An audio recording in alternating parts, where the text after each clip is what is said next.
speakers today, all of whose PhD research looks at the politics context from various viewpoints across Europe.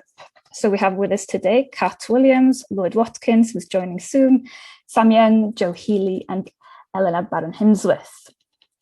So Kat, let's start with you.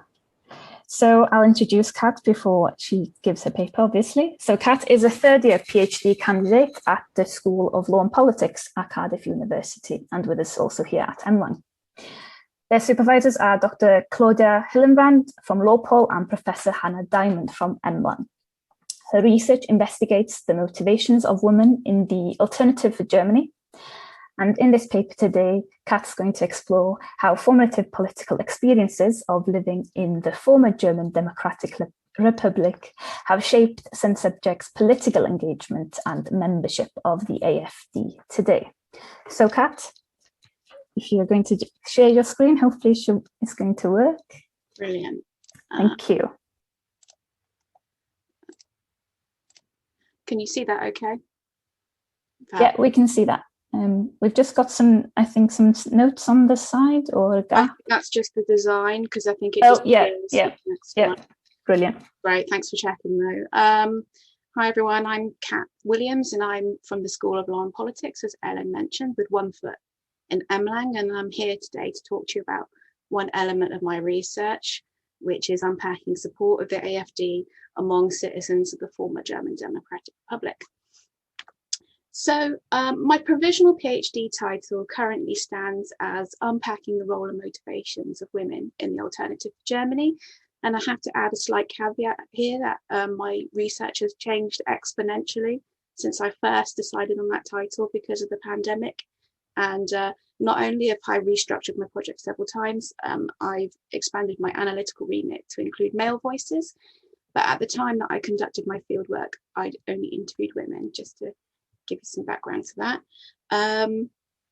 While my research identifies and unpacks the formulative, social, cultural, historical and political experiences that have shaped subjects' engagement with and membership of the AFD today.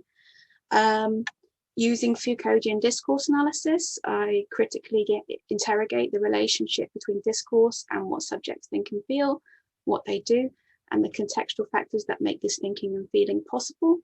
And this gives my research an opportunity to explore not only how and why people join the AFD, but where and when. And while this is non-generalizable, it provides a valuable insight into the development of subjects' political agency over time and space. And three key themes have emerged from interviewee testimony and documentary sources so far. And I'm talking about national identity today, but they also include Islam and immigration, and then gender. And the national identity chapter, which is as yet unwritten or in its initial stages, looks to form the bedrock of my analysis, as it looks to have the most significant findings in relation to the overarching research question of why people join the AFD. And I hope then I'll be able to succinctly unpack these three intersecting issues in a really sophisticated yet easy to understand way. We'll see.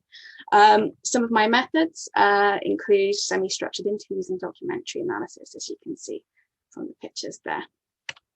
So I thought I'd start by giving you a bit of information about my fieldwork. So in 2019, just before the pandemic hit us, I undertook a 2-month period of fieldwork in Germany, and I conducted 9 semi-structured interviews across 3 German Bundesländer or states.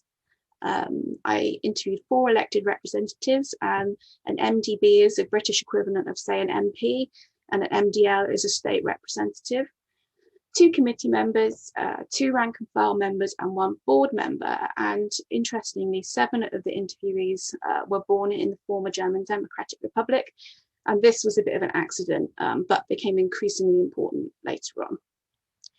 So for people who are unaware of the AFD, or maybe don't know so much about German political history, I just want to give you a bit of contextual background before I get into my research questions, and then some examples of subject testimony. So in 2017, in the German federal election, the Alternative for Germany won nearly 22% of the vote share in the areas of the former GDR.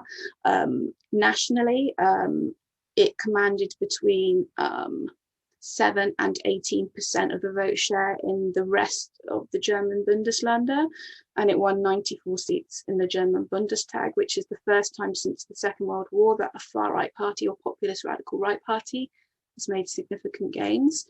And significantly, in subsequent regional elections in the former GDR areas such as Brandenburg, Saxony, Thuringia, and Mecklenburg-Vorpommern, Mecklenburg, Western Pomerania, they won over 20% of the vote in each of these areas.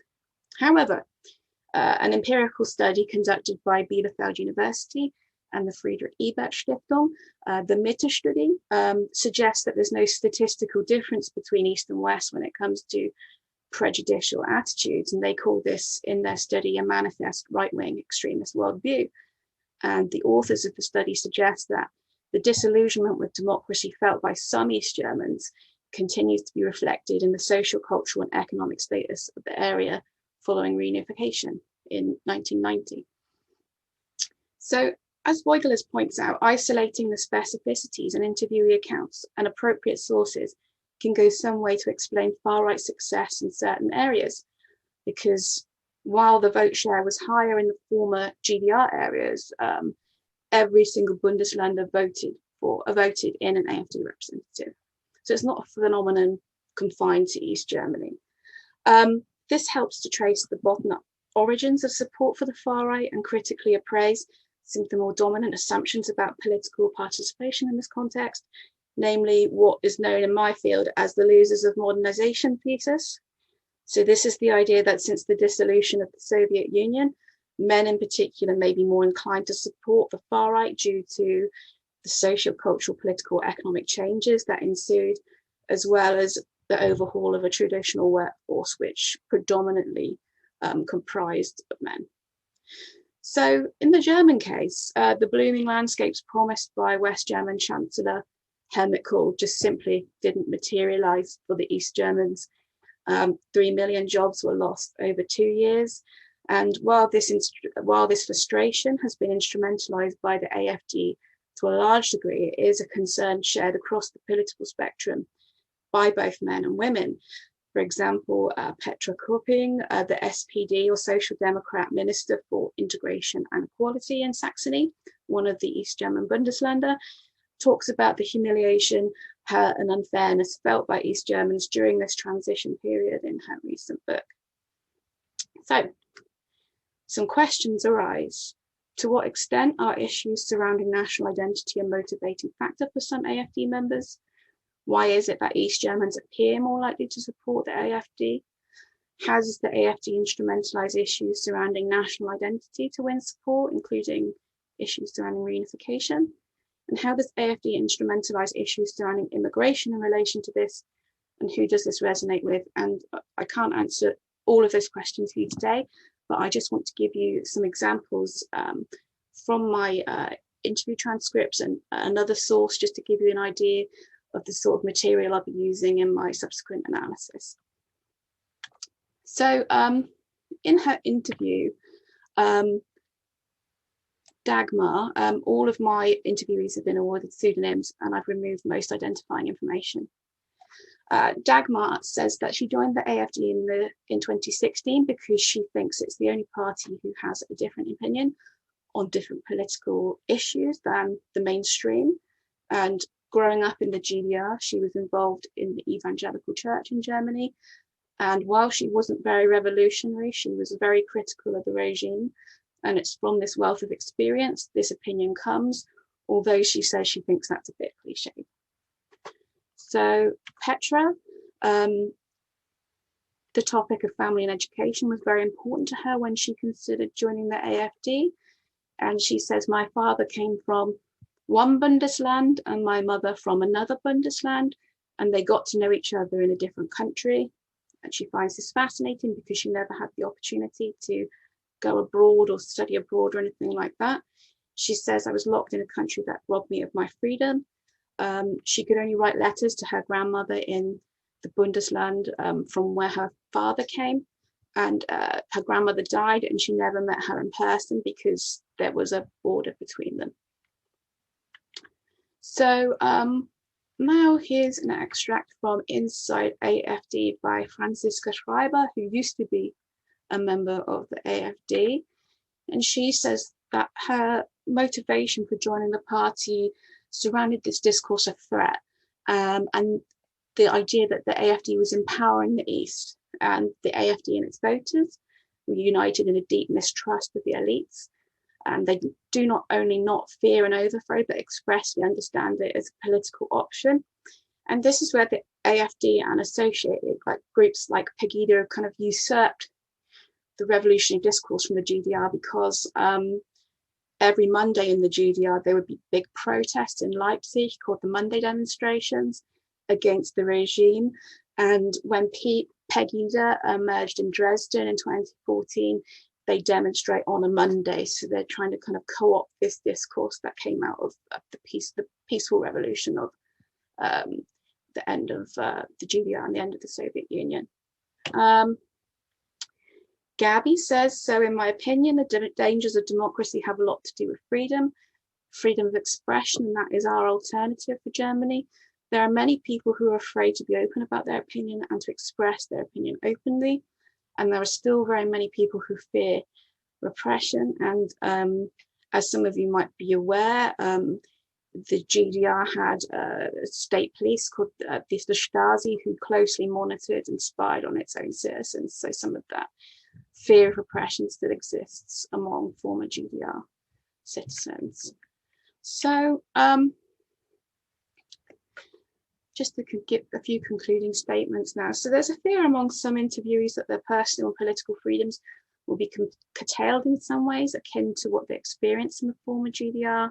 So preliminary coding has revealed that interviewees and other figures believe that certain ways of being and doing in the world are under threat from invasive supranational institutions, the perceived mismanagement of various issues by the German state, predominantly in relation to the 2015 Syrian refugee crisis, and ideas that challenge a heteronormative status quo.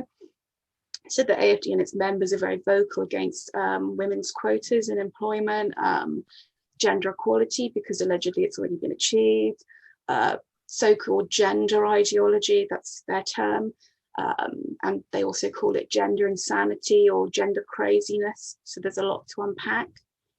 But correlation does not equal causation, of course, and subjects are multidimensional and their activism is complex and situational.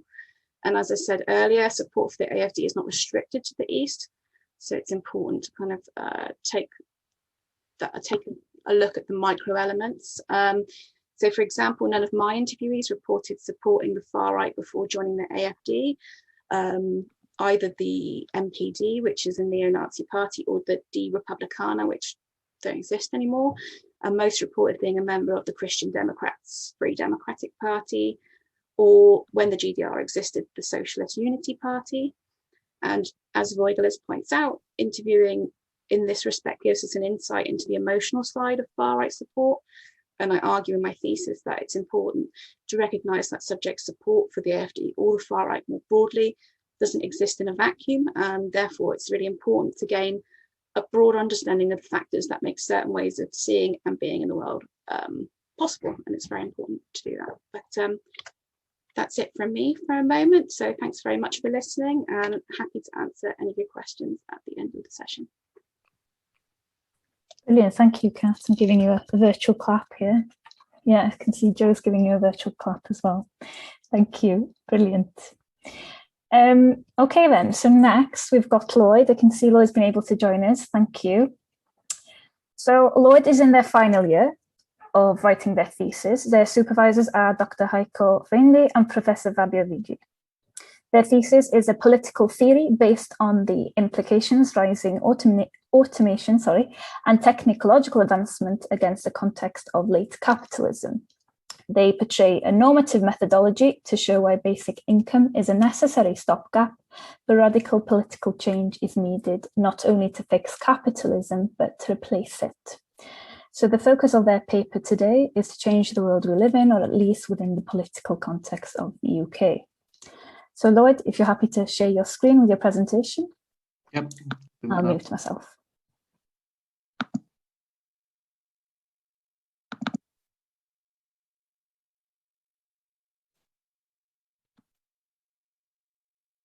Does it come through? Can you see that now?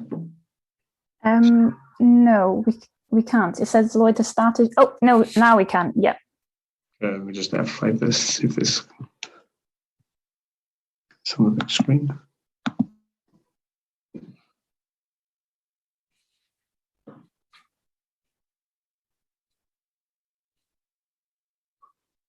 All right. Yeah, see that brilliant. now. It'll probably come up to you now in a second. Yeah, it's working. Thank you. Really slow for me today. But no, thank you for the introduction, Ellen. Yes, I think you covered that. I suppose what my thesis is overall, but I thought today I would just kind of give maybe a little bit more of an introduction, obviously, to how my research has changed, but then also why, obviously, UBI being so topical, why I think the pure formal, the universal format of UBI is partly the problem, and what is required instead is a basic income that tops up people's wages or potential wages in the future. Obviously, my work, as Ellen introduced, was based on automation, the fourth industrial revolution, the changes to cloud robotics, deep learning, these algorithms, these change, this big data sharing of information between systems and software that could actually move much quicker and I suppose develop in workplaces quicker than ever done before, in the fact that it'll actually displace more jobs than it creates, unlike the last couple of industrial revolutions. And obviously the big change since starting my PhD in late 2017 is the fact that coronavirus has, I think, expanded and sped this process up drastically. In the fact that I think this has sped it up by at least a decade and a half, or maybe more, perhaps less. But it's what I call for now is that an ethically responsible state needs to impose a basic income of some sort. So I'll start off by saying what the most recognized definition of UBI is it's very popular at the moment. And obviously I use in my thesis the European Science Survey definition, which they obtained in 2016, which is an income that is firstly paid by government to everybody on a monthly basis to cover living cost, that is financed by taxes and replaces many other social benefits, but not all, to guarantee a minimum standard of living with no variation depending on whether recipients are working or allowing people to keep money that they've earned from other work or other sources. So I suppose what we do know is that debate around the UBI primarily focuses on the social and economic implications of the policy proposal. However, what my thesis claims to present is that what is less clear is how truly a UBI can be implemented in the current context of the United Kingdom. And I suppose I've used Luke Martinelli, Guy Standing, these proponents of UBI.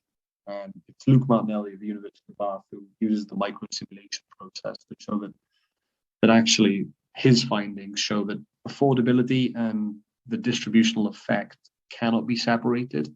So what that means is, rather than claiming UBI is unaffordable per se, a more apt characterization of opposition is that an unaffordable UBI would be inadequate, and an adequate UBI would be unaffordable.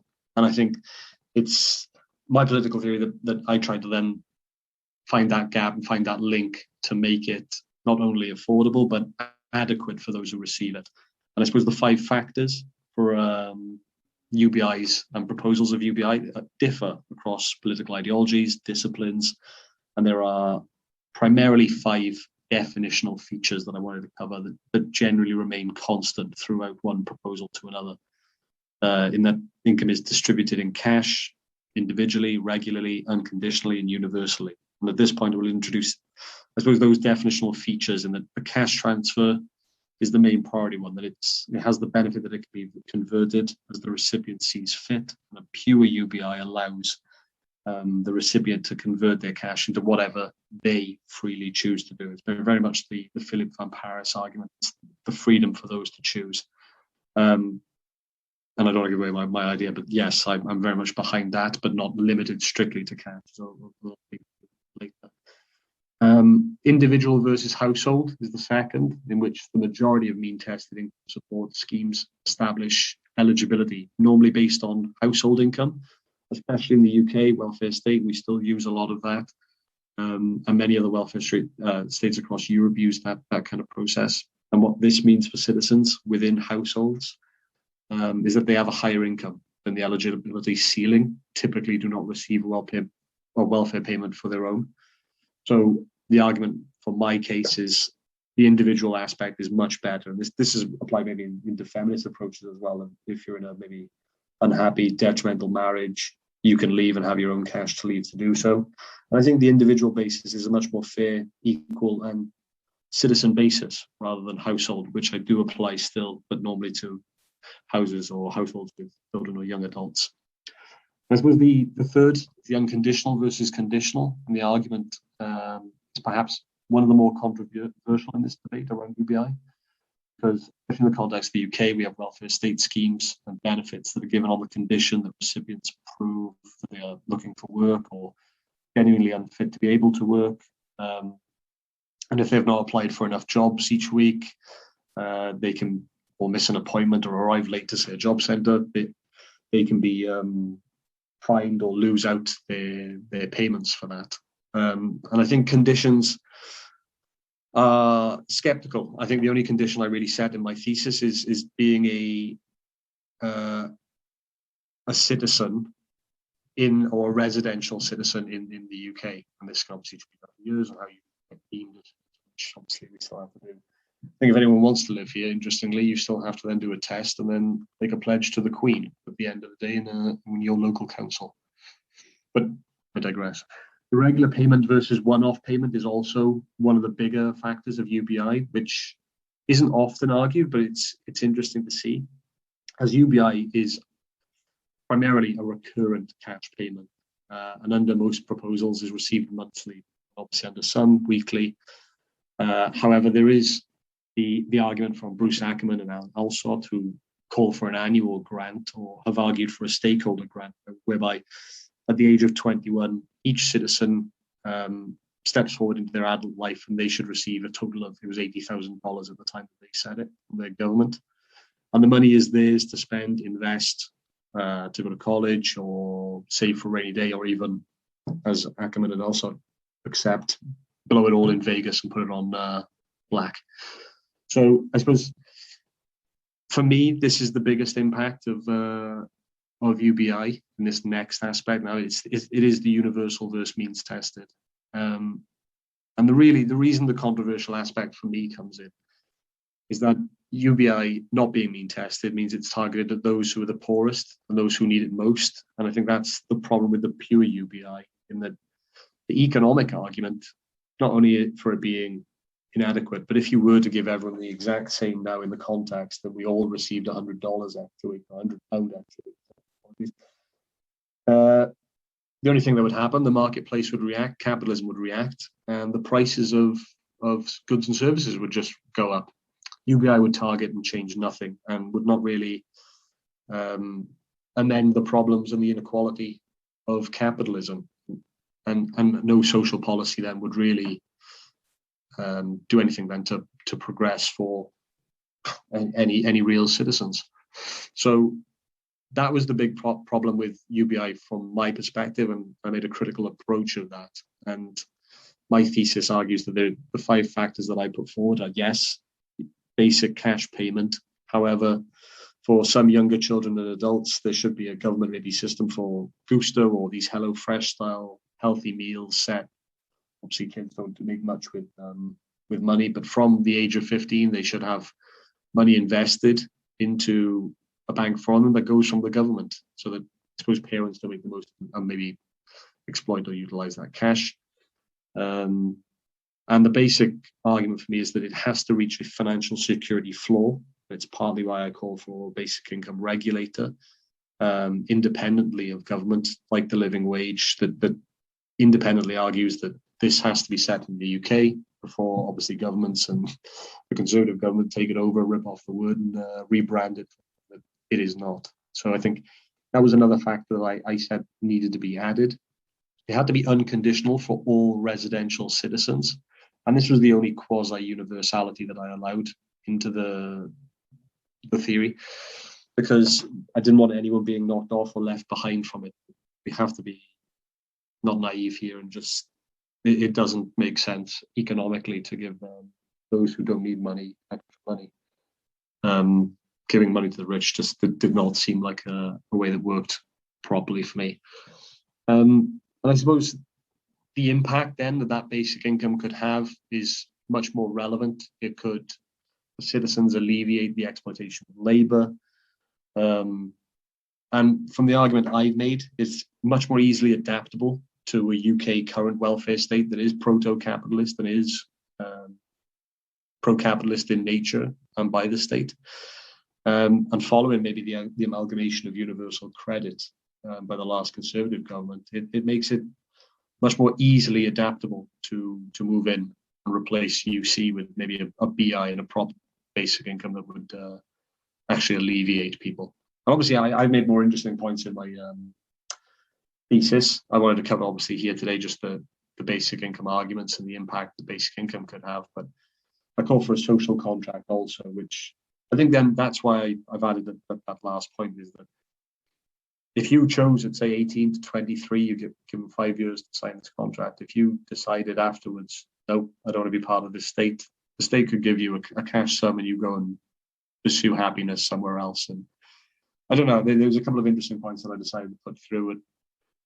And I suppose the reason for that is basic income is, as Ellen introduced at the start, it's no stopgap. There needs to be a range of policies and a range of reformations to the capitalist state, to the welfare state that we have in the UK.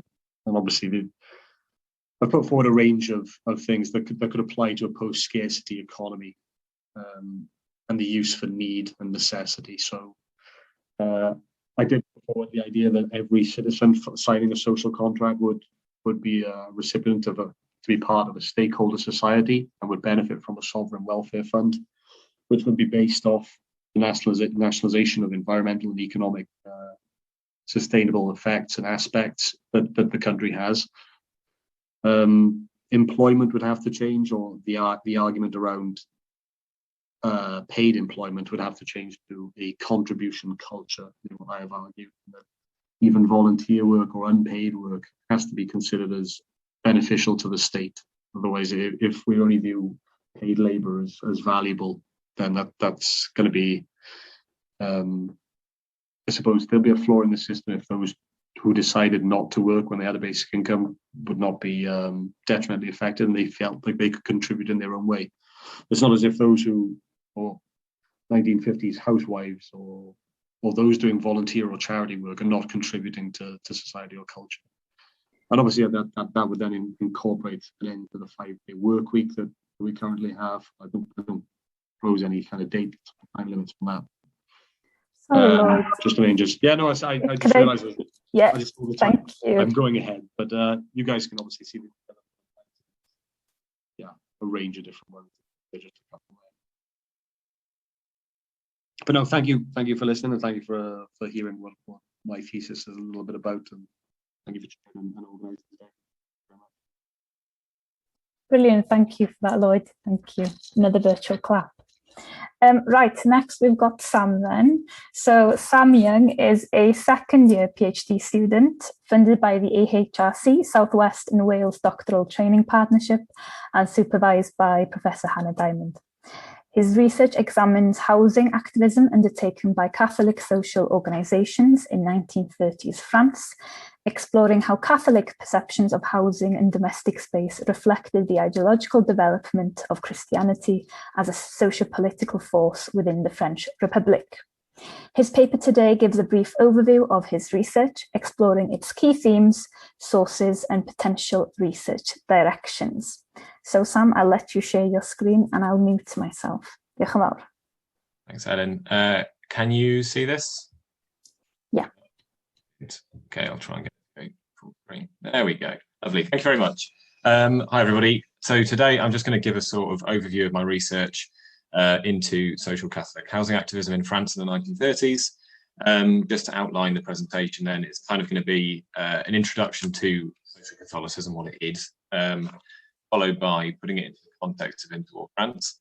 Then I'm going to give some idea of the sort of existing historiography in this area, explain the aims and the sort of source material associated with the project, and then give some idea of the, I say, potential outcomes of my research.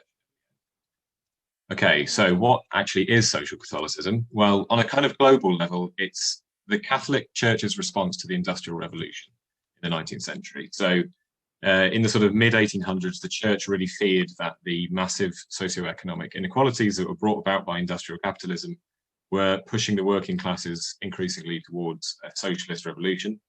They believed there was a lack of Christian morality in the hegemonic liberal capitalist order at the time that was leading to the exploitation of workers, and that Christianity itself was kind of on the wane as workers tended to leave their sort of more traditional Christian rural villages for industry in cities. So in response to this, along comes in 1891 Pope Leo XIII, who is the chap on the right there. He publishes his famous letter Rerum Novarum, which is of revolutionary change. This letter, which is sent around to bishops, it raises awareness of the risk of revolution if liberal capitalism is allowed to continue without adopting any kind of sort of Christian morality. And he proposes that in response, Catholics themselves should find new and association-based ways to engage with the growing urban working classes. This sort of non-clerical, more grassroots approach to evangelism soon becomes known as social Catholicism. So in short, it's kind of a attempt to keep the church relevant during the rise of industrial urban capitalism in the late 19th century. In terms of the actual context within France, so the French Republic after 1870 becomes very anti-clerical. Catholics really struggle to find a way to engage with society. An example of this is the 1905 law, which separates the church and state completely. Things then begin to change in World War I. So in kind of, for the sake of national unity, the French state becomes a lot less anti-clerical. It stops attacking the church. The National Assembly, so the Parliament that's elected in 1919, is quite conservative. It's much less hostile to Catholicism. Then most importantly, along comes 1917, the success of the 1917 Russian Revolution and the rise of the French Communist Party in 1920 spooked both the church and the French state, and there's suddenly a much greater willingness on the part of French bishops and politicians to allow social Catholicism to spread amongst the urban workforce as a sort of guard against communism. The idea is that Catholicism is at least better than communism. So social Catholic associations begin to emerge in the 1920s and 30s in France, particularly during the Depression.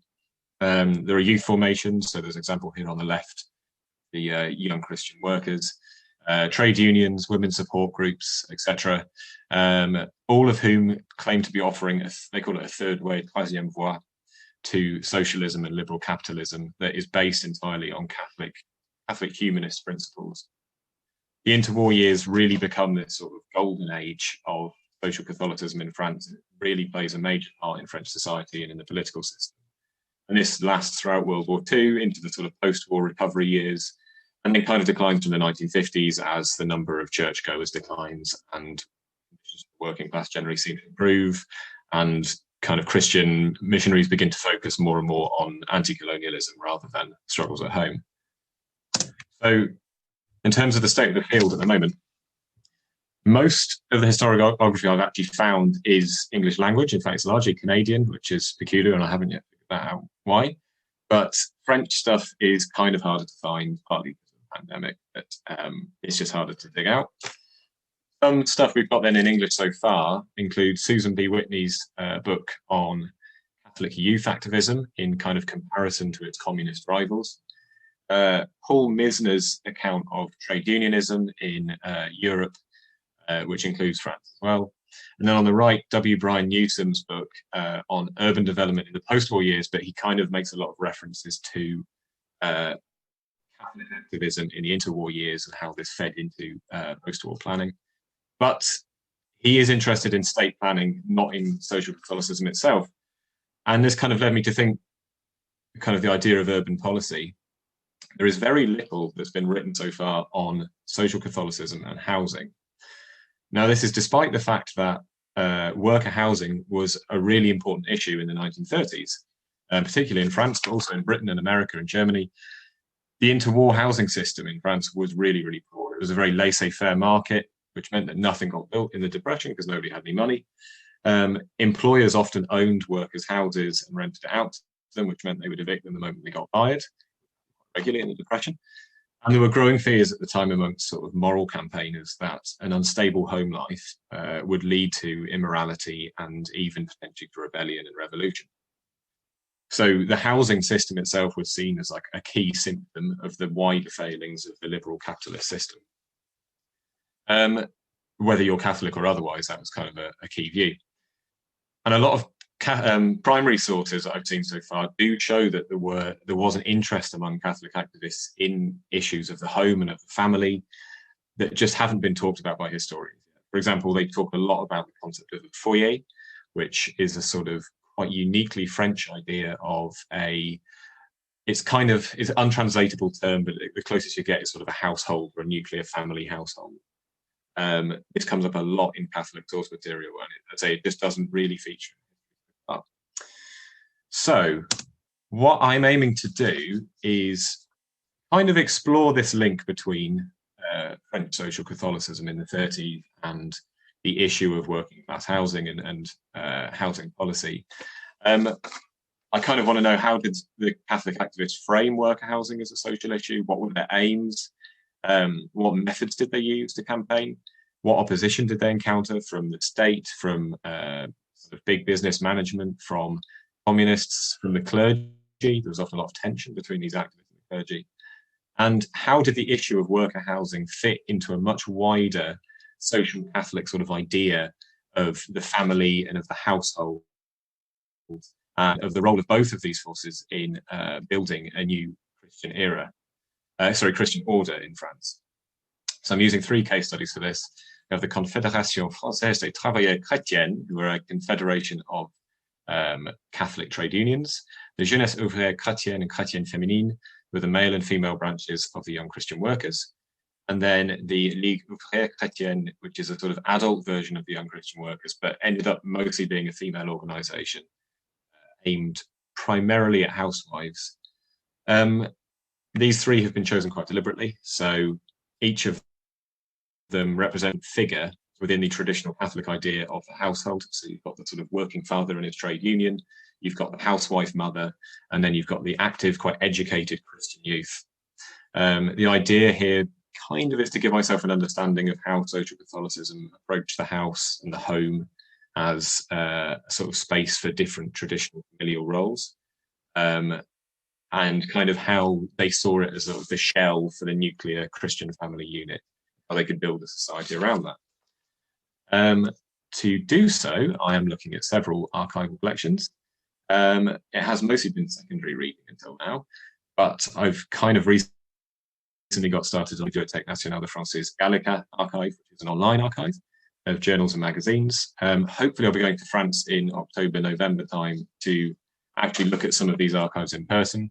That is still nearly sorted, still unsure yet.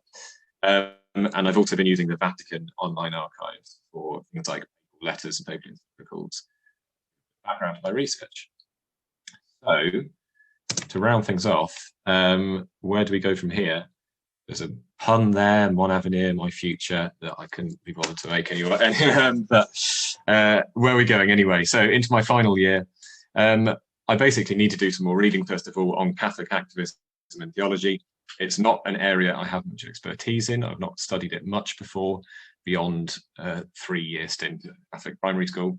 I need to do that, plus some sort of primary research online, then going to France, and then kind of writing it until the end of my thesis. Where I'm expecting this research to lead is still hard to tell. As I say, it's still sort of early days, because I've still got a lot of primary research to do. But one impression I'm getting so far is that, so I kind of came into this as a housing sort of urban history interest, but it's looking increasingly more like a sort of religious, studying sort of religious and Catholic politics. And I'm getting the impression that housing and the family were not just important to social Catholics as a way of engaging with working class society, as part of this attempt to sort of convert the workers to Catholicism. I think actually the home and the house may have been the very basis, the entire foundation of the Catholic worldview. and of Catholicism. Evidence kind of suggests that Catholics envisaged a new society that was built entirely around the Christian nuclear family and the Christian household, and that stability in society could be achieved through having nuclear families in which every family member had a responsibility to each other and were kind of encased in the ideal single family home.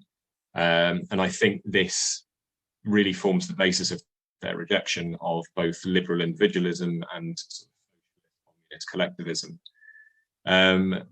So this is, as I say, still early days. I'm not entirely certain how to turn that into a thesis just yet, but I hopefully will.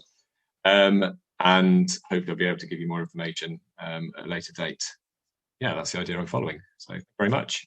And yeah, happy to answer any questions at the end. Brilliant, thank you, Sam.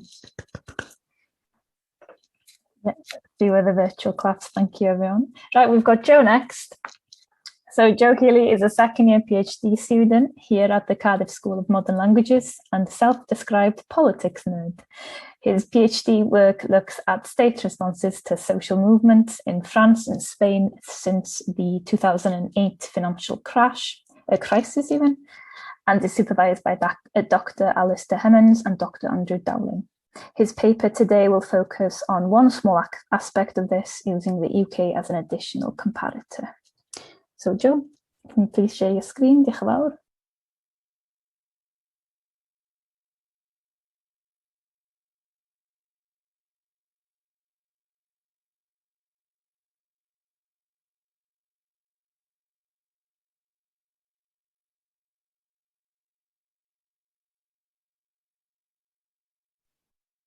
Is it working, Joe? I'm doing my best, Dylan. Sorry. No, take your time. I don't know what's going on. Technology is great when it works. Yeah, I mean, it did work before. It's a bit annoying. Could we maybe go to Elena? Then you could maybe send the slides to me, and I can share your screen. Just move on to Elena if you want, and we can come back to it. I'll try and mess with the settings. Yeah, have a look at the settings and also send your PowerPoint perhaps to me, and then I can share the screen. We can do that then. Okay. I've muted myself. Elena, are you happy to do that? Yeah, brilliant. Yeah, okay, I'll introduce. I've muted myself again. What am I doing?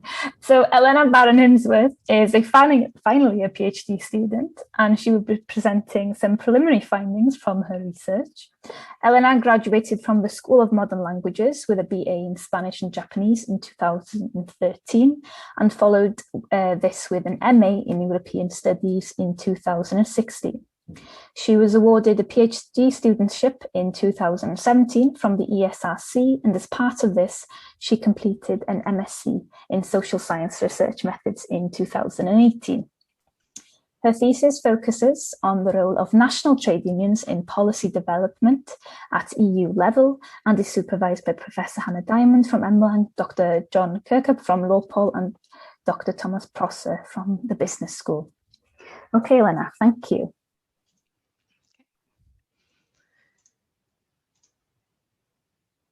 All right, is that visible to everybody? Yep, brilliant, works. Yep. Thank you, Ellen, for your introduction. Before I present some of my preliminary findings, I would like to provide you with a little bit of a context for my research topic. So social dialogue is an issue that revolves around European integration, which is the gradual development of a supranational system where member states share decision making on various policy areas. So in case of Europe, integration began as an economic project after the Second World War, and with 6 countries that were hoping to rebuild Europe and prevent future conflict. And with time, it has transformed into what we know as the European Union, which is a much more complex system that involves a lot of different policy areas and not just economy. So crucial to this transformation is the Maastricht Treaty, or Treaty of the European Union of 1992.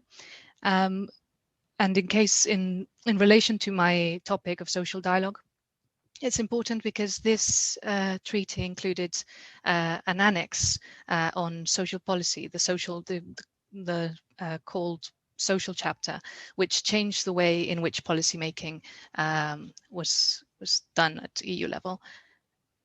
So European social dialogue is a fundamental part of the social aspirations of Europe. It refers to the discussions, consultations, negotiations, and joint actions involving organizations representing the two sides of industry, that is employers and workers. So employer organizations and trade unions, basically, otherwise known as the social partners. In the EU, social dialogue is enshrined in the Treaty of the Functioning of the European Union. Article 154 says that before submitting proposals on social policy, the Commission shall consult the social partners. And at the same time, 155 says that if they want to, the social partners have the unique opportunity to develop their own agreements at the EU level. So the aims of my research are to analyze the role of national trade unions in this policy system, and to determine the factors that intervene in trade union involvement and influence at EU level. I would like to highlight factors affecting union participation, identify barriers to their involvement, assess the effectiveness of social dialogue in providing national trade unions with a voice in the European Union, and illustrate the relationship between the different levels of policy making. My research question is, how extensive is trade union voice in the European Union and the European social dialogue, and which factors determine it? So for decades, trade unions have experienced a severe decline, with many unions seeing a fall in their membership and resources, which was exacerbated by the economic crisis of 2008. And it's often mentioned that the capacity of social partners to participate in social dialogue is fundamental, both for national and EU levels. So my hypothesis arising from my literature review are the following: that national trade unions with more resources will display more substantial levels of voice in European social dialogue processes than those with fewer resources. And second, that national trade unions with a formal strategy will display more substantial levels of voice in the European social dialogue than those with an informal approach. My study follows a qualitative design, and I combine semi-structured interviews with document analysis as my methods. As an analysis, I will use, or I'm using thematic and content analysis, which means that I'll be generating codes from the data, and I will group them into themes to reach my conclusions. So far, I have carried out 22 semi-structured interviews with trade union officials in 3 countries, the UK, Spain, and Germany, and some officials at EU level, all working in the cross-industry social dialogue and the central government administration and civil aviation sectors. Although the UK has now officially departed from the European Union, my project focuses on the time of the Juncker Commission, a time when the UK was a full member and still in the process of leaving. So it fits as a nice example of one of the 5 clusters of industrial relations that we find in Europe, according to the variation of industrial relations model. So Germany represents an example of social partnership, Spain of a polarized system, and the United Kingdom of the liberal system. I haven't included, due to constraints, times limitations, the other 2 examples, which are cooperative and transition economies, each of which fall at the ends of the spectrum of how industrial relations work in Europe. I hope that future research I will be able to include more of these examples. So today I would like to share some of the preliminary findings with you. So I'm going to go through some of the themes I have identified so far, and because I'm in the early stages of analysis, I will only discuss these generally, and I will not jump into comparison. But in terms of resources, an issue that emerged in several interviews across my cases was that there is a need for more understanding of the European Union amongst trade union representatives and members.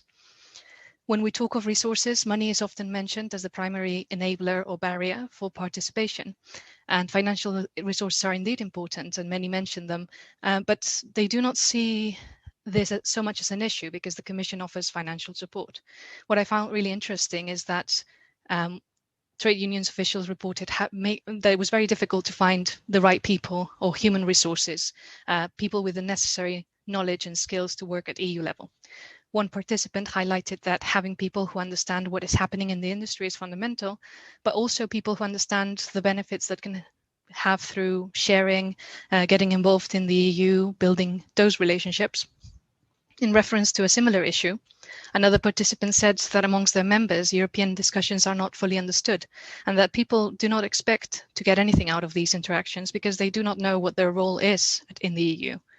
As a preliminary analysis of the interviews, it appears that trade union officials with a sufficient understanding of EU processes are a little bit overwhelmed, and it takes a long time to train new people on how to navigate these European processes.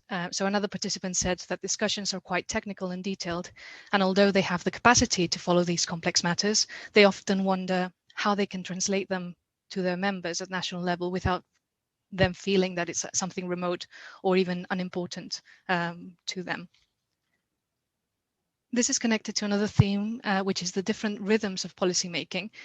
Trade union officials at national level say that their members do not always understand why it takes so long to obtain results in Europe. The complexity and bureaucracy of EU structures mean that it can take years before there are any tangible results, if the negotiations end up having any tangible results at all. So one participant explained that papers are discussed to such detail that the meetings are somewhat detached from the issues that concern their members. Another participant reported that speakers rarely adhere to the time limits, and therefore the meeting is often finished before they have the time to properly discuss any issues. And another participant expressed frustration with the time that it takes to review EU documents, saying that there might be a long document that they have to review every 3 weeks, and there's only a few amendments, so it's very difficult to keep up. And this is especially difficult for those trade unionists with limited resources, because if you only have a small department with 2 people, there's too many processes that you have to follow, and they have to be selective on how many of these they can devote their time to. A little bit unrelated to that, but in terms of how the strategy of trade unions matter, I wasn't expecting these things to come up so often, but many of my participants say that it is really important to have the coffee breaks. One participant said that it is those individual contacts that matter. This is where you learn the little things. Another highlighted that lunch, dinner, or breaks are where you find your allies or your enemies, I suppose. Finally, one official said that before COVID, they would have the opportunity to meet with participants from officials from other countries for dinner the day before a meeting, an official meeting, where they will discuss matters of what was going to happen in the meeting on the day after, and it just made it easier for them to prepare and reach conclusions on the day, given the limitations of time for the official processes. So these are just some of the preliminary themes that I have found so far. Of course, the next steps will be to complete my data collection and complete my analysis and write up my thesis, hoping to submit sometime in 2022, earlier than later, I hope. And here are a few references in case you need to check. And I hope that the presentation made you a little bit curious about how the European Union social dialogue works. Thank you for listening. And if you want to contact me, here are some of my details for questions or just comments. Thank you. Brilliant. Thank you, Elena. I can see some claps as well. Right, we'll move on to Joe. I'm sharing my screen for Joe, or does your screen sharing function work now, Joe? Ah, yes, it is. Well, hey, okay, we're in. Yeah. Right, no need to introduce me again, it's fine. Diolch, Elin, and hi everyone, hope you're all right. Sorry about the problems. I'm back like Sajid Javid. It's great to be here, so thanks for sticking it out. Right, so let's get into it. Comparative politics, what on earth am I on about?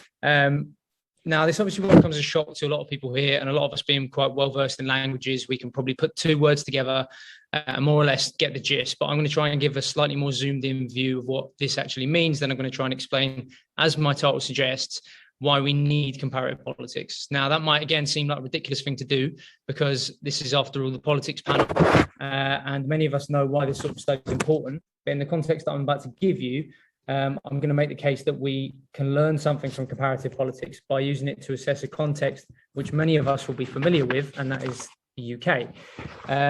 Now, quite simply, the obvious definition, if I can skip slide, I'm going to skip to that one. The obvious definition of comparative politics is that it takes account of similarities and differences from more than one country or region, and then draws conclusions from that. But perhaps more specifically, it is, or it should be, about gaining an in-depth understanding of the more than one phenomenon and using the comparative method combined with political theory to explain the likenesses and variations between them. For those reasons, it's perfectly suited to what we call language-based area studies. Now, I could just as easily have called this paper Why We Need Language-Based Area Studies, but I didn't want to steal Gordon's thunder.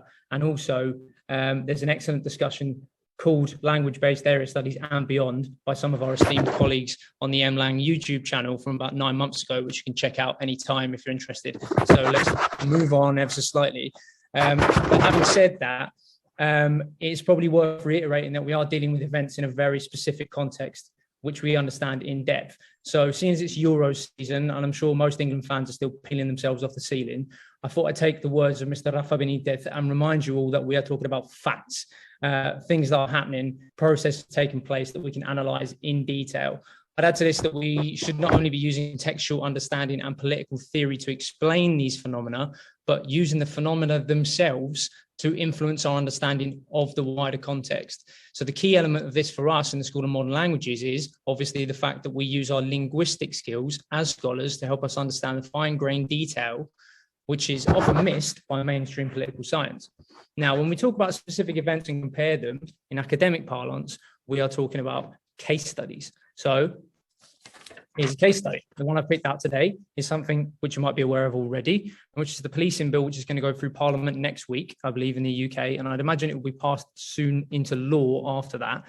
I'm personally very worried about it, and I'll give you an outline of why. So this bill, which is called the Police Crime Sentencing and Courts Bill 2021, to give it its proper name, was announced earlier this year and was met by a huge amount of resistance on the basis that it legalizes measures to restrict freedom of expression. For example, it criminalizes protests that, quote, might cause serious annoyance or inconvenience, but the police themselves get to decide what that means. So there are all sorts of racial undertones to these new police powers, which for brevity I won't go into in detail, but the changes to trespass law and stop and search are worth being aware of. And its first characteristic, therefore, for our purposes, is that it restricts how and where it would be legal to protest. And it gives our police an increased ability to monitor protest and greater discretion about how to deal with it. Now, the way that this bill actually came about is that senior police chiefs requested these powers. And if you look at the way that the bill was being justified by those police chiefs and by government itself, they explicitly say that this legislation will be used to clamp down on the kind of protests that we've seen in the UK in the last couple of years. They mention by name Extinction Rebellion and Black Lives Matter, who they describe as, quote, highly disruptive. Okay, so the second characteristic we need to be aware of is that this is an explicit response to recent political movements in the UK. Now, that might be information that's familiar to all of you, but my argument here is that what has been seriously lacking, even in critical analysis of this bill, is a consideration of the context as regards the direction of travel when it comes to liberal democracies outside the UK, which I believe can help us to understand some of the driving forces behind the legislation. So let me briefly explain what I mean before I move on to my next comparison. So liberal democratic states, since the 2008 financial crisis certainly, but arguably for much longer before that, have been experiencing what has been called a punitive turn, which is essentially an authoritarian drive in dealing with social unrest, which aims at dishing out greater punishment to those involved. It's worth remembering here that the state as an entity retains what Max Weber very famously called a monopoly on the legitimate use of force, and it can use law enforcement to try to prevent people from engaging in disruptive or dissenting activity. Now, the argument you can see on the left there by Bowling et al. Is that much of this social unrest comes in the first place from volatile conditions created by market-based economies, and a reluctance to deal with this economic structure instead requires states to undertake an authoritarian clamping down on social movements in order to maintain order. So we see a dialectical relationship between the social movements and state responses. Therefore, what we get in moments of crisis is that legitimacy of the economic and social status quo is punctured, causing social mobilization, which in turn causes the state to react punitively. And for me, this is a decent description of many European states, particularly in the period since the 2008 financial crisis. Now, what it should also tell us, following Watts, is that there is a contradiction between the espoused values of the liberal democratic states, things like freedom of association and human rights, and the reality of this direction of travel. We might even go one step further and say that these rights demonstrate a contradiction within liberalism between freedom and security, or the free market and democratic values, or even between capitalism and democracy, although I haven't got time for that heavy stuff now, so that's probably something we can get into in the Q&A if you want. But now I'm just going to try to demonstrate the influence that comparative case study can have on this discussion. So what I'd like us to consider is a law passed in Spain in 2015 called Ley Orgánica de Protección de la Seguridad Ciudadana, which became commonly known as Ley Mordaza, or gag law, for quite obvious reasons. The law put heavy restrictions on where and how a protest can take place, puts a potential €3,000 fine on anybody who disseminates images of police violence, and also makes the mere threat of disruption punishable by law. That means that police are not only shielded from scrutiny for their actions, but they also have more discretion to decide when to act and against whom. Now, as we can see, many of the key aspects of the gag law are also present in the proposed UK policing bill. This law was also an explicit response to the Quince protests of 2011. And another key one here is that associated justification of this law is necessary because those participating in protest are somehow subverting the norms of how we should behave in a democracy. It's worth noting as well that a very similar law with very similar characteristics has just been passed in France this year, and in response to both the Gilets jaunes and Black Lives Matter. And all three of these have been criticized by Amnesty International for threatening human rights. So with the benefit of some historical distance, we can say that one of the main effects of this gag law has been depoliticization and self-censorship of activists in order to try to avoid being criminalized. Again, this should perhaps be food for thought. To what extent are the actual actions of liberal democratic states compatible with democratic values? So some final things to consider. Firstly, the laws being passed in liberal democratic states can be understood as a tool to achieve particular goals. We should bear in mind that the state always has the ability to declare states of emergency or states of exception, where its normal functioning is suspended out of supposed necessity. We might consider whether the enshrinement of these laws might constitute a permanent state of exception. Now, hopefully it's come across that by looking at similar laws in other contexts through a comparative lens, we can better understand the ways that our own government is acting, and we can point to a more generalized contradiction between state action and the stories we tell ourselves about our political systems. Are we, therefore, able to mirror our experience here in the UK via context and theory to explain in a more comprehensive way the actions of our government and of others? And finally, if we're uncomfortable with this direction of travel even, as I've described it, what options do we have to change this, if any at all? We might therefore go back in some way in suggesting that comparative politics can help us to interpret the world in various ways, but the point, as we know, is to change it. Diolch yn fawr. Cheers. Thank you, Joe. The last virtual clap of the day. Diolch yn fawr iawn. Okay, we're going to go straight into the Q&A session. I know it's 10 past now, which leaves us about 10 minutes, but I'm sure everyone's maybe happy to stay for another 5 minutes so we can get those the Q&A session in. What I'll do is, because we're a bit tight on time, is ask one question to each panel member, and then if we've got time, we can then go through the other questions. So I'll just ask them in the order they came in, if that's okay. Right, so I'll just go on the chat. So the first question came through to Lloyd, and this was by Joe. So Lloyd, Joe asks, you probably get asked this a lot all the time, but what is the basis on which you believe we are moving towards a condition of post-scarcity at this point? Yeah, I saw that. Thanks, Joe. Literally just writing well up myself. Aguila Milan et al. They plan post-scarcity, and they could see it happening from 2050 to 2075. That would be the era for it to happen. The basis I think that would happen even sooner is the golden age of capitalism from 1950s onwards has forced the worker out, and the development in R&D for technology and automation, I think, is going to drastically change that. I think we can bring that post-scarcity economy much closer in probably most of the relevant goods and services that we need. Obviously, there'll be some aspects that won't be like that. There'll always be these exclusive kind of Lamborghini, Ferrari kind of aspects. That these are the extremes. These are the ones that we could build en masse, but won't, simply because they're some kind of luxury products or goods. The basis I see the post-scarcity coming across is simply because it's capitalism doing it to itself. It's innately self-destructive, and it's doing it to itself by suffocating out the work of the human capital and that labor theory of value in which humans create capital, and the coercive forces of competition, the coercive laws that dictate that each company must battle each other to lower the prices to make sure they make the sales. So that was my basis, and obviously progressive way that I would embrace post-scarcity, because I think we should. Not everyone has to work, should they? It's a good choice if you want to, but we should be benefiting and looking forward more to leisure, the Keynesian way that he was talking about in the 30s, just under a century ago.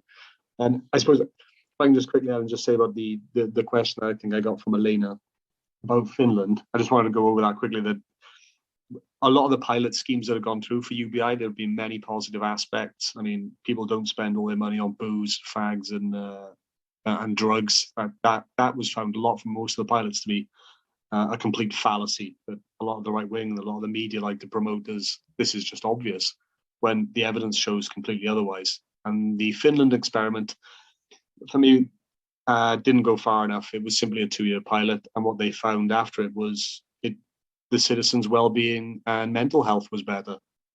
I would say, no shit, Sherlock. You give people extra money that they don't have to then worry about. That will do that to them.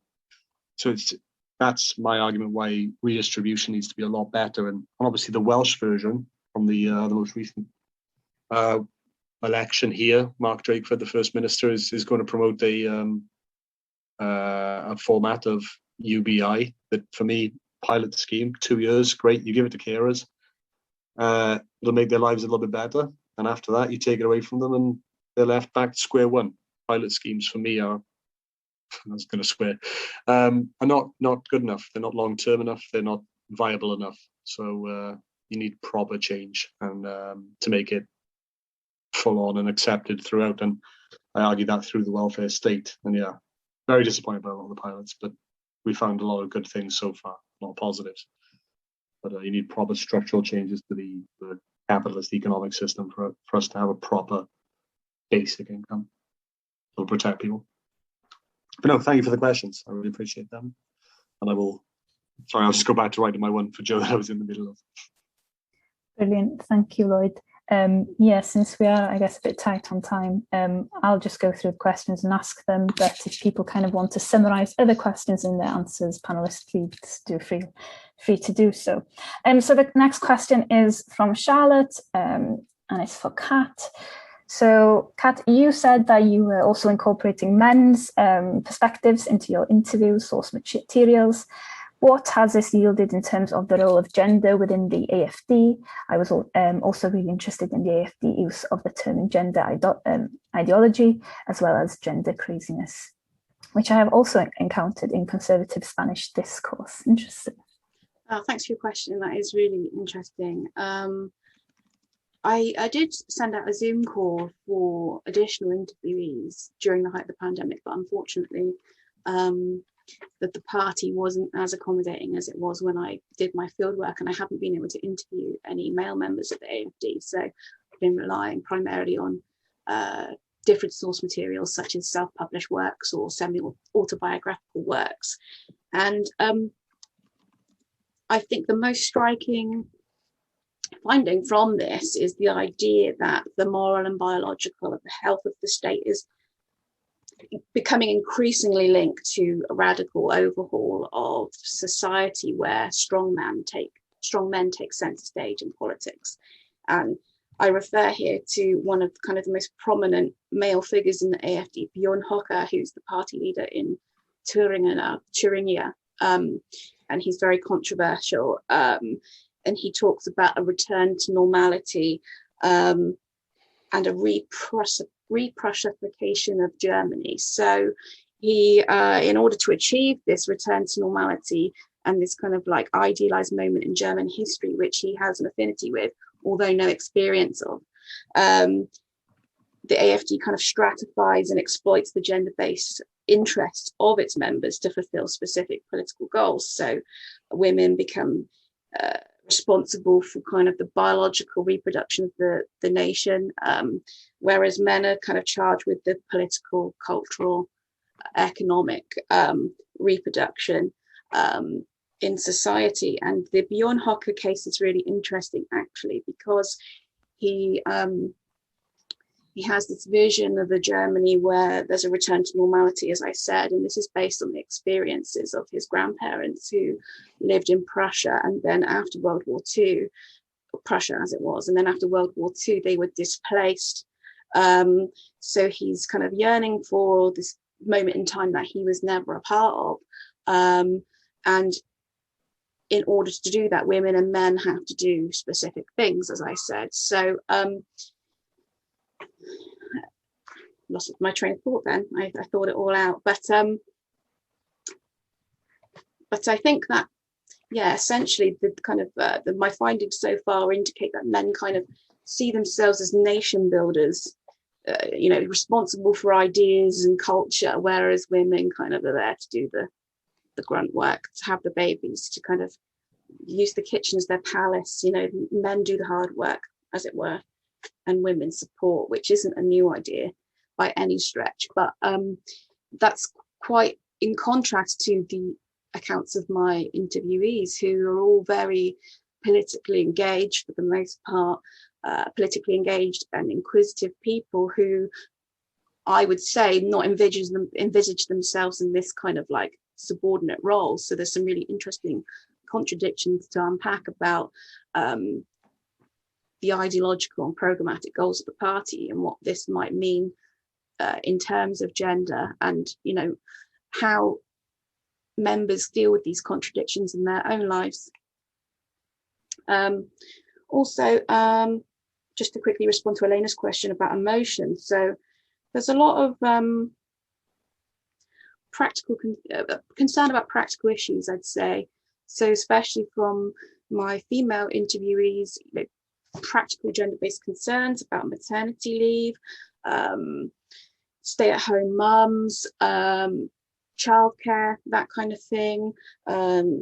Some resentment from those who live in the East that kind of being overlooked by the political establishment, and because East Germany is poorer than the rest of Germany, that's a fact. That's not under discussion. It's a reality shared across the political spectrum in terms of concerns.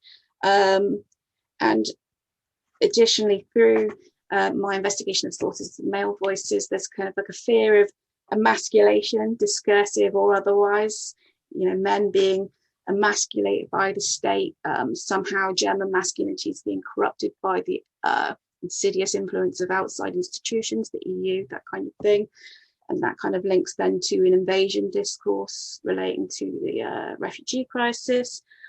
So lots to unpack. And very quickly about David's point about whether interviewees mentioned economic concerns. Yes, they did. They talked about their fear that traditional industry in Germany was flatlining, and what would that mean for their local communities.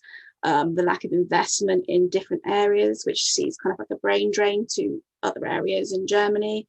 And I would say for the most part, I think that my interviews would describe themselves as liberal, but in terms of the social conservatism part, there's a lot of contradictions, which are really hard, and there's a lot of hard to unpack, and there's some epistemological uncertainty about where subjects locate themselves. So they say, okay, I agree that, for example, with the party's traditional family model, mother, father, child, but I've got loads of gay friends and I think same-sex marriage is okay. So there's a lot more to unpack, but I definitely will look into the authoritarian neoliberalism concept And I think it will be really fruitful for further discussion in my thesis. So I hope that made sense. I'm sorry I rambled a bit. Thank you, Kat. Brilliant. We have a question for Sam from Joe. My grandparents met through activism with the young Christian workers in the UK. So given the Catholic focus on housing, was emphasis on the household restricted to France, or did the housing focus extend to other contexts too? Thanks for that question, Joe. To be honest, I'm not 100% sure if we're looking outside of France. So the concept of, I was talking about the concept of the foyer, and this idea of a sort of like nuclear family household. The foyer itself is a very specifically French term that may occur in similar ways in other sort of cultures. And I just haven't looked kind of outside of that enough yet. But what I have noticed is some similar sort of Christian housing focus in other Christian activism, particularly in the UK. The example I would think of most obviously is the Quaker family who ran, and I don't think they do run anymore, Cadbury's in Birmingham. They, with their money from producing lots of chocolate, built housing for their workers on a very sort of Christian model. And so the Quaker, the Cadbury housing, it still exists in and around Birmingham. You can still buy houses there. It's not, I don't think it's linked to the company anymore, but they were built, they are very like perfect single family homes that I have a feeling there aren't any pubs in that district. Because again, there's a kind of like Protestant no drinking ethic. As I say, that's a sort of more Protestant approach, but the same Christian housing discourse is there. I would be interested to know not just whether or not there are other sort of Christian housing discourses in other cultures, but also whether there is an obvious difference between Catholic and Protestant, and indeed different sort of denominations of Protestantism.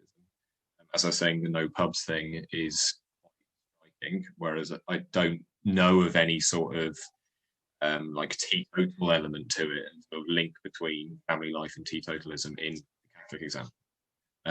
So that would be quite interesting to look at. I could actually just have a quick answer to one of Rachel's questions as well that feeds on from that.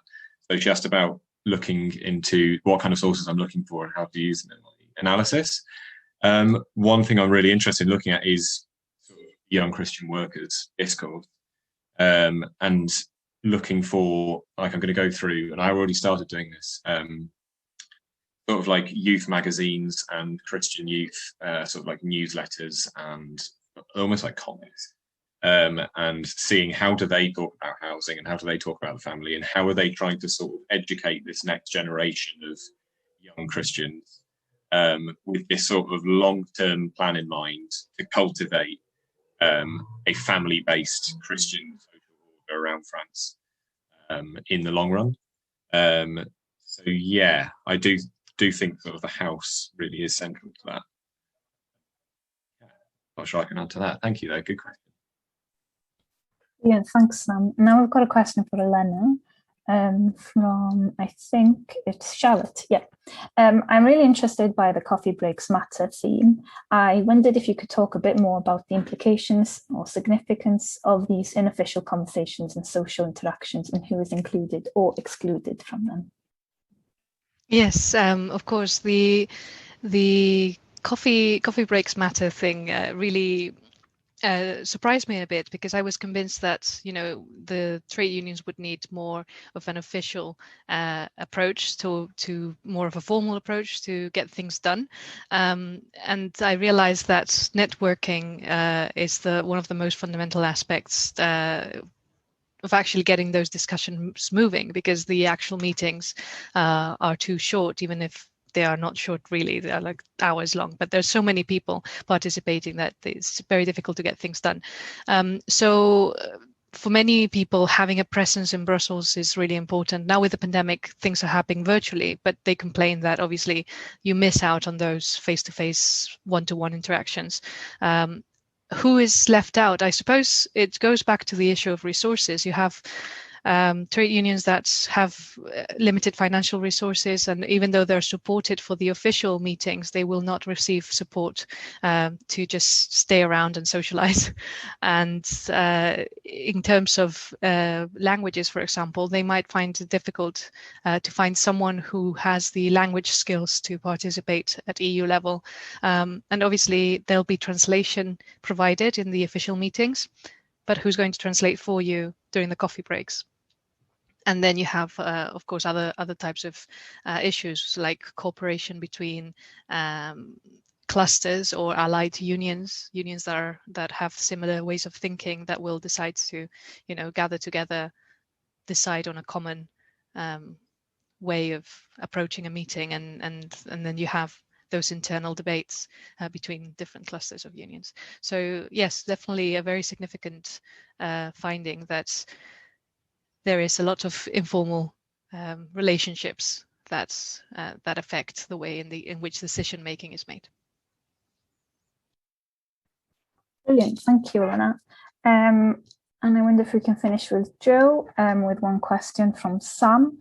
Do you see any links between the punitive turn and the weakening of traditional parliamentary opposition and rise of more direct action protests, particularly in the UK context, but also elsewhere?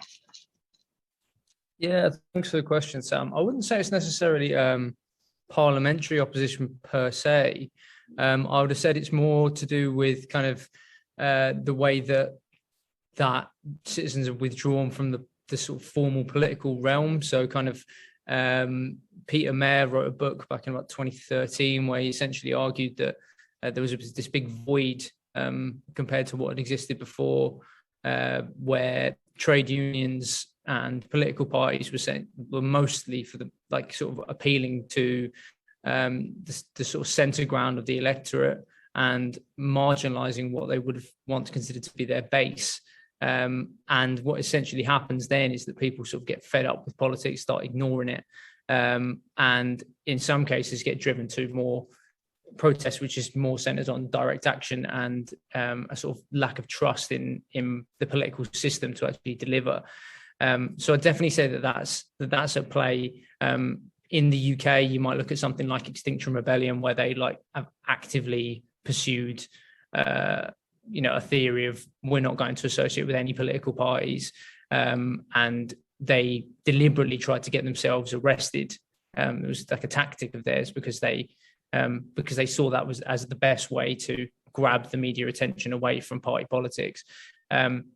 But then if you look at something like the gag law in Spain, then you actually see as well that even when sort of left of centre, sort of like left coalition was voted into power.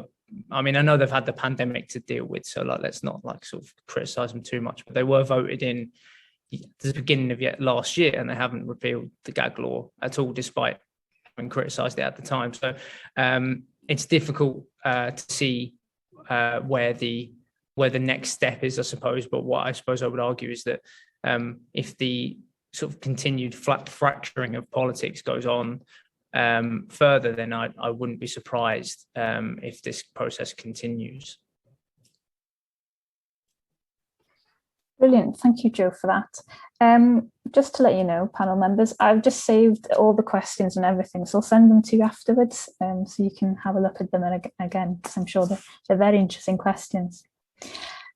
So that's it for today, and I'd just like to say a big thank you to all panel members for such insightful papers and for really interesting Q&A responses. Thank you very much, Diolch yn fawr iawn. I'm sure we're all eager to see how all of your kind of research develops over the next couple of years. And also like to say a big thank you to all attendees today for joining this session, and thank you for some really interesting questions. That's it from me. Elena, do you want to say a few words? Yes, just wanted to thank everybody for joining on this day. I know it's a difficult time for many of academics trying to sort out marking and evaluations. So thank you very much for taking the time to join us and for your wonderful questions and feedback. I really want to thank Rachel Beanie for helping us with the technical aspect of organizing the conference with all the links, keeping an eye on all the emails and messages. Ellen Narfin and Joe Healy for moderating the two panels, translation and politics today. And Catherine Williams for your support and collaboration in organizing this conference. Thank you very much for everyone who has attended and to all our panelists for your amazing work. I have shared a link on the chat, so if you have time, grab a drink and join us for Zoom just to socialize for a bit. It's been wonderful to host this conference today, and I really hope that we can repeat this next year as well. Diolch yn fawr.